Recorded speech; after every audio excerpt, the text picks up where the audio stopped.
Le jour n'est pas encore levé, mais il est d'importance. Dans quelques heures, Moursili sera opéré à cœur ouvert, une intervention qui doit lui sauver la vie. Je pense qu'il n'est pas vraiment stressé, mais nous plus peut-être. On a évidemment entièrement confiance dans les heures à venir, dans tout le staff du chirurgien et de l'anesthésie et tout ça, mais on a hâte que ce soit fait, quoi, forcément. Hein. Nous avions rencontré Moursili à son arrivée à l'aéroport, effrayé et épuisé par 24 heures de voyage. 2 semaines plus tard, lui et sa famille d'accueil se sont apprivoisés. On va arriver dans les chambres, là, tu vois. Il y a plein d'autres enfants comme toi. Jeanne et Josique disent qu'il est un peu comme l'un de leurs petits-enfants. Nuages bleus, roses, de toutes les couleurs. À tout à l'heure, on te retrouve tout à l'heure, mon coco. Allez, bisous. Plus de 3 heures d'opération pour faire circuler le sang à l'extérieur du corps. Le cœur sera arrêté pendant 40 minutes, le temps de corriger une malformation génétique. La routine pour cette équipe du CHU de Nantes, formée et équipée, inenvisageable aux Comores. L'opération se déroule sans encombre pour Moursili. Ce n'est pas toujours si simple. La plupart des enfants qui viennent de si loin, très souvent, ce sont des enfants qui viennent tardivement et qui ont attendu. Et l'équipe médico-chirurgicale qui prend en charge ces enfants-là doit gérer les complications de la malformation. Et c'est souvent les complications de la malformation qui nous posent le plus de problèmes.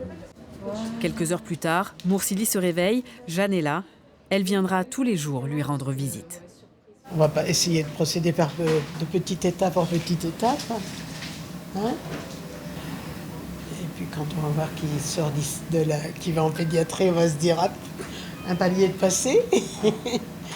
Hein? Dis. Une petite semaine d'hospitalisation et il pourra rentrer à la maison. Sa maison nantaise est temporaire. Si tout va bien, il reprendra l'avion fin janvier avec la vie devant lui.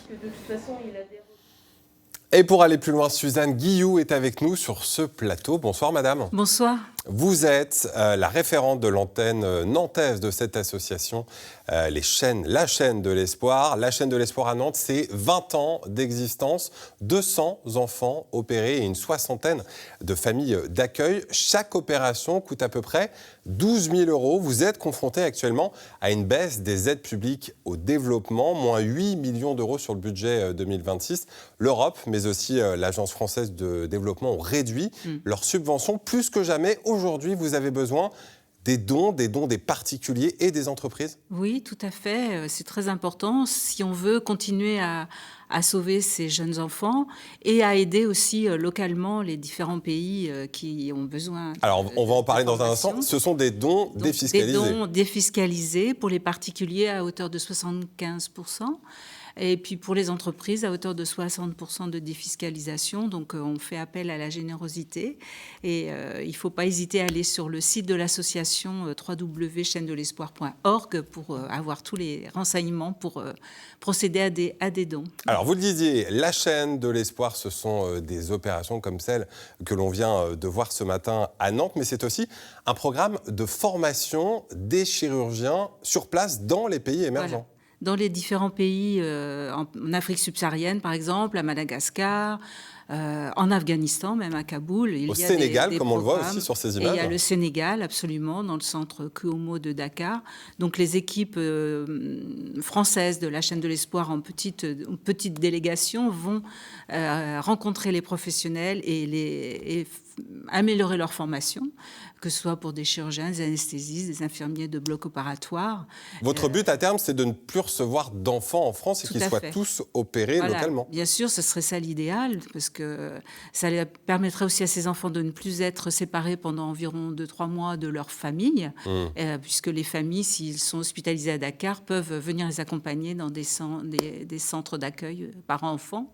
Donc il y a moins de traumatisme pour le jeune enfant. Alors Ali, comme les autres enfants, restent en moyenne 2 mois en France dans des familles d'accueil. Vous avez été vous-même famille d'accueil à 3 reprises. reprises, À 3 je crois. reprises, oui. Quels sont les critères pour devenir famille d'accueil? Déjà, il faut être très disponible. Moi, j'ai commencé à faire ce rôle après ma retraite, parce que quand on travaille, c'est quand même très difficile. L'idéal, c'est d'être aussi en couple, deux à la maison pour se relayer, parce que c'est extrêmement fatigant. Ce sont des jeunes enfants qui ont besoin de soins 24 heures sur 24, enfin de soins, d'attention. Ce sont des soins, mais de l'attention, puisque pour dormir, ils peuvent être très demandeurs d'une présence à côté d'eux. Faut s'adapter à leur rythme, à leurs habitudes alimentaires qui ne sont pas du tout les mêmes que chez nous en Europe. Donc on a beaucoup d'adaptations à faire.